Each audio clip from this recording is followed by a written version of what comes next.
Dan saya minta pengawasan itu orientasinya bukan prosedurnya. Orientasinya ada hasilnya itu apa. Tadi disampaikan oleh Pak Ateh, Pak Kepala BPKP.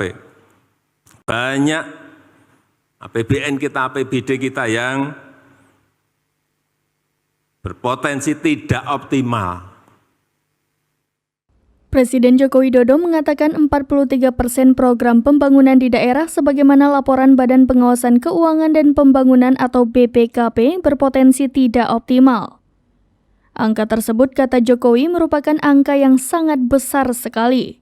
Kondisi tersebut, kata Presiden, karena cara penganggaran yang tidak benar.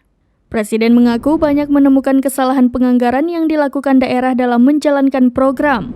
Misalnya, kata Presiden, anggaran pengentasan stunting sebesar 10 miliar rupiah, anggaran tersebut mayoritas habis digunakan untuk perjalanan dinas, rapat, dan sebagainya. Hal tersebut, kata Jokowi, harus diubah. Seharusnya anggaran 10 miliar rupiah untuk penanganan stunting, mayoritas digunakan untuk membeli barang konkret yang diberikan kepada mereka yang stunting. Sementara sisanya digunakan untuk kegiatan penunjang. Ada juga, kata Presiden, kasus di dalam satu kabupaten atau kota di Indonesia dalam anggaran untuk pengembangan UMKM yang totalnya 2,5 miliar rupiah. Dari total anggaran tersebut sebanyak 1,9 miliar rupiah digunakan untuk honor dan perjalanan dinas.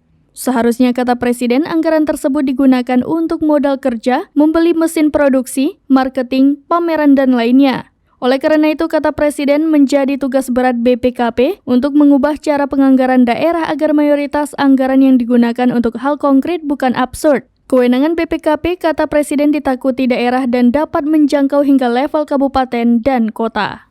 Bapak Ibu sekalian, tugas BPKP sekarang mulai harus orientasinya ke situ. Orientasi hasil, arahkan daerah, pusat, semuanya, BUMN, kementerian, lembaga, hal-hal yang konkret.